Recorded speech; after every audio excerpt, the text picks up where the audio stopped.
All right, so now we're going to try to put together all the concepts, opening proverbs together, and try to sort them all out and understand the priorities a little better and just sort of practice them. And we're going to do this by looking at a number of positions and figure out what the best move is. I want you to figure out the best move is, and then cite the proverbs that apply. And so what I'll do is I'll put up the position. I'll give you a few minutes to look at it, not minutes, but I'll stop. What I'd like you to do is stop the recording while you look at it and try to figure out why things are the way they are, or what the best move is, and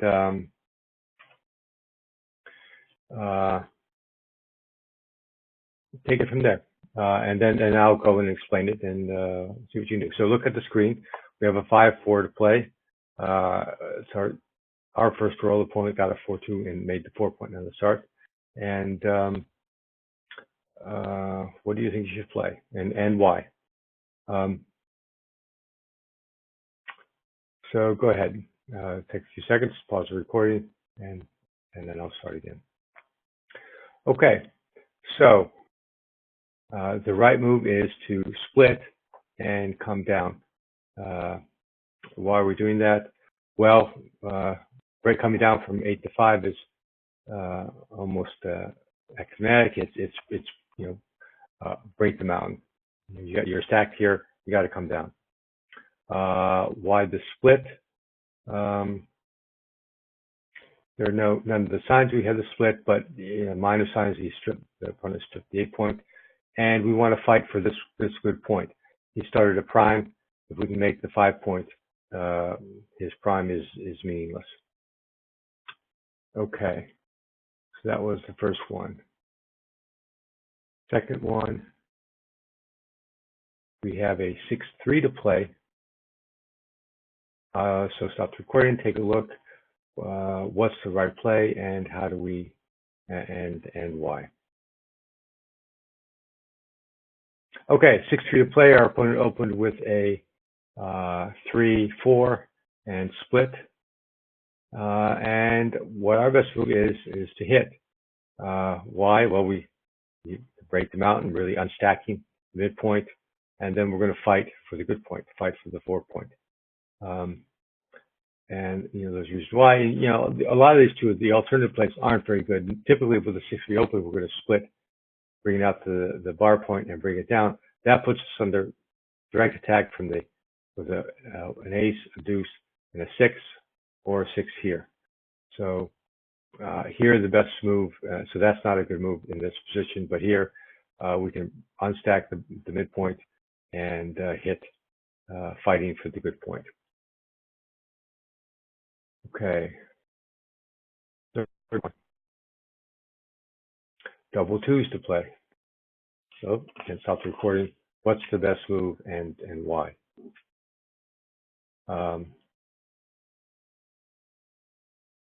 Okay. So typically on double twos, it's almost always right to make the 4-point if you can't early in the game, because well, why? Certainly the 4-point is a good point. So we're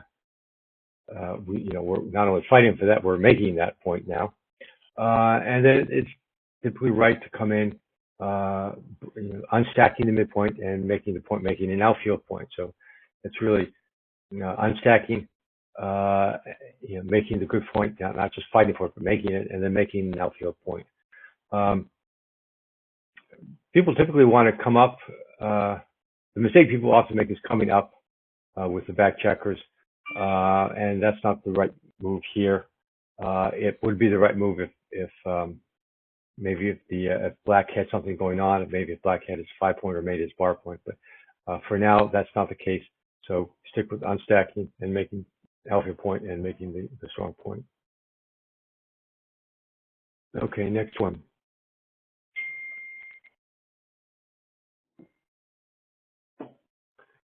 Double fives. Common opening roll. what do you do with double fives? Take a look at it and see what you think.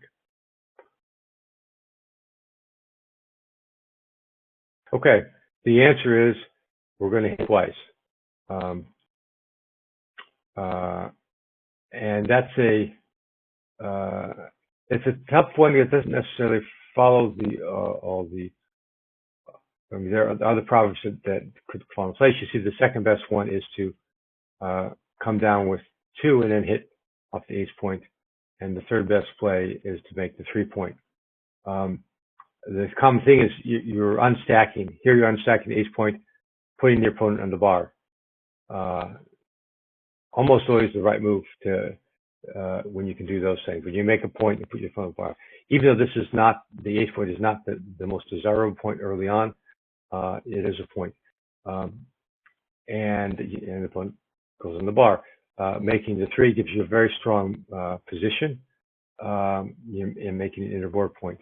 But again, you're stripping the 8. You don't have a lot of checkers on the zone, so it's the other moves are close. This one breaks this mountain, breaks that mountain, unstacks here, but it creates a stack here and doesn't create an inter-board point. This one unstacks here, the midpoint, and makes a point. Doesn't put anyone on the bar. Doesn't do anything with this one, so that's a little bit weaker for that reason. Okay, next one. 5-2 to play. Black has made his 5-point. What's the best move to make? And why? Okay. Well, proverb that applies here is make the outfield point. There's a couple things that don't follow the proverb, but are kind of obvious. I mean, you escape this checker from attack from here and here, so that should be the first thing you see is, okay, get him out of there. And then what with the 2? Well, you make the outfield point. You could step up here, probably would be the other choice. It is the second best, but it's a blunder. There's no reason to move. If you have a checker back, having him back at the 6-point or the ace point is good at any place for him to be. Covers all this ground for your opponent to hit, or to hit your opponent if the opponent has played something loose. So, but the proverb is make the outfield point just here. Okay, next one. Double ones. Okay, what do you do with the ones? Opponent has made the bar point to start with, and why? Why do you do it? Okay, well, first you have to come in, so that's one of the ones that you're going to use, and then it should be pretty clear. You make your 5-point. That's the strongest point, and whenever you can make the 5-point, another, we can discuss it as a proverb, but as a rule of thumb, if you have the chance to make the 5-point and you're not going to make it, you better do at least 2 or 3 other really good things instead. Here, there's really nothing better we can do, and so we're going to make the 5-point. And typically, anytime you get double aces early in the game, you're going to make the 5-point. So what else is there? Well, I mean, the 5-point is the most important point, so we want to make it. But we're also unstacking the 6-point. Now, what do we do with the third ace, the final ace? Well, that we should always look at, our splitting rules when we roll an ace. And so here we see that we are blocked, well blocked, so we need to split. Even though our opponent hasn't split, we need to split. So that's the reason for making the final ace come out to the 23-point. Okay, next one.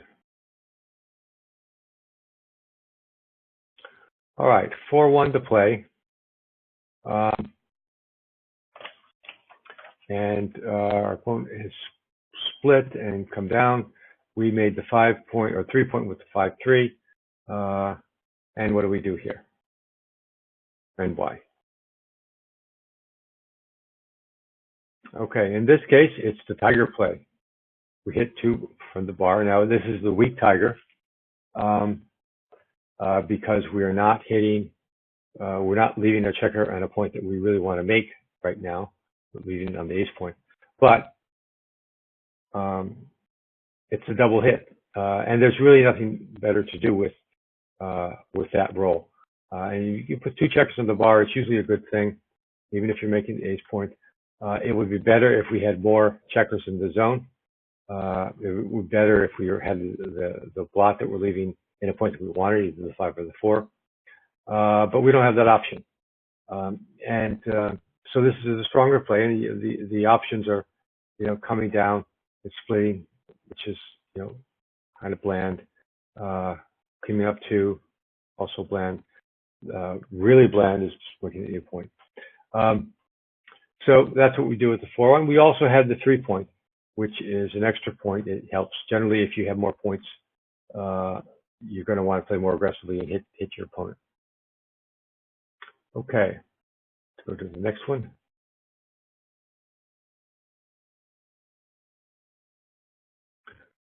6-4 to play. We've come in with making the bar point. Our opponent has made the 4-point with 4-2. What do we do with the 6-4?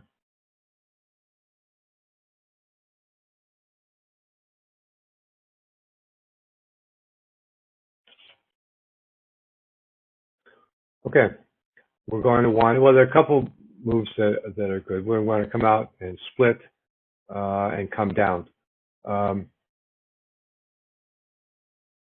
Why are we doing that? Well, there's no real proverb, but you've got a stripped 8-point. It's good to come out there. We again with may have made the 4-point. If we can make the 5-point, we'll have eliminated his black's priming chances.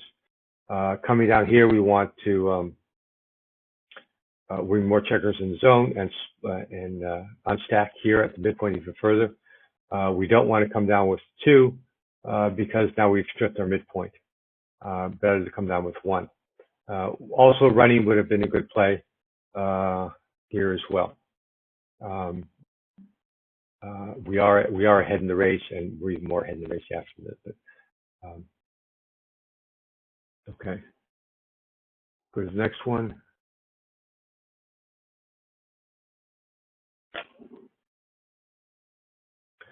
All right, double 5s to play. We're a little bit farther into the game now. But what do we do with double 5s? So take a look and come with what your play is and what the right move is.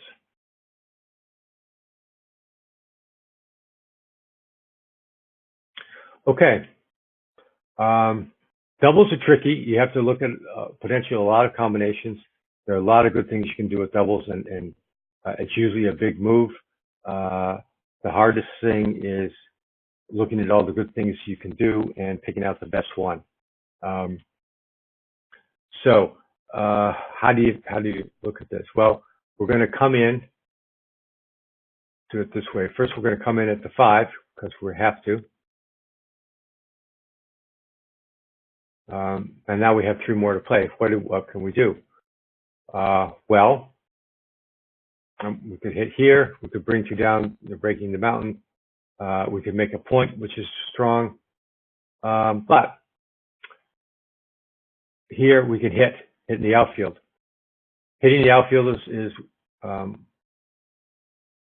one of the, well, that's one of the proverbs is hit. So we can hit in the outfield. Let's do that. Sends our opponent back, puts him on the bar. Very good. So now what to do with the next one? Next 2. Making a point would be good. But we've got other things we can do. Coming on stacking would be good. But the best play is continuing on around and fighting for the good point. Generally, your opponent has the 5. He split our 4 and a 6, so broken up our priming chances if he makes that point. So we're going to knock him back, put on the bar. Now, also, this is a tiger play. Hit 2, put 2 on the bar. Tiger play. A strong tiger play because we have we have placed a blot right where we want to make the point. If we can get black to dance and we can make this point, we're in a very strong position after the next roll. So that is that one. Let's look at it at the beginning. Let's look at some of the options that were there.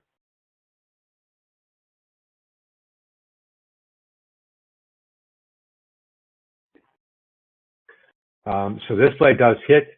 It makes an outfield point and on stacks. Not bad, but we didn't fight for this point. So it's a lot better. Look at the equity. It's still a very strong play, just not the strongest play. Here was another option. You know, this one you should dismiss. You've left a blot here. You've left these plots here for attack. You put one on the bar, but lots of options for black for the next roll, assuming that he can come in. Still, we broke in the mountain unstacked, and that that's helpful. And you hit the outfield. Okay, next one. Oops. Okay, hopefully you didn't see that. We have double ones to play, and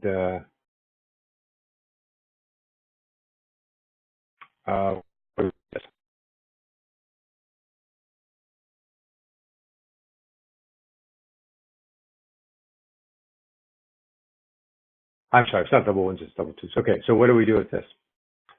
Well, we can't play from here, and we wouldn't want to either. We don't want to break this anchor when we're under attack. Certainly, we're not going to put a checker out here in jeopardy unless we have to. So the best play is to fight for the good points. We're not really fighting because there's nothing to fight against, but we might as well unstack. So unstacking here is good, and get slot our points that we want. We're not under pressure to make them right away. So we might as well get them ready. And what this is a precursor. This is going to be a holding game. A holding game is when both players have high anchors. Or actually, both players have any anchors, but the typical holding game has their high anchors. And so we're going to just kind of wait around until someone is forced to break their anchor, and we're going to try and hit it. And each player is looking for the big doubles to get them move their back anchors up and around and get the advantage from that. So here, the best move is just a slot. Okay, and that's it for this this quiz, and we have more to come. Hopefully you did well. Keep track. If you didn't do well, go back and look at them and try to understand the rationale for all of them.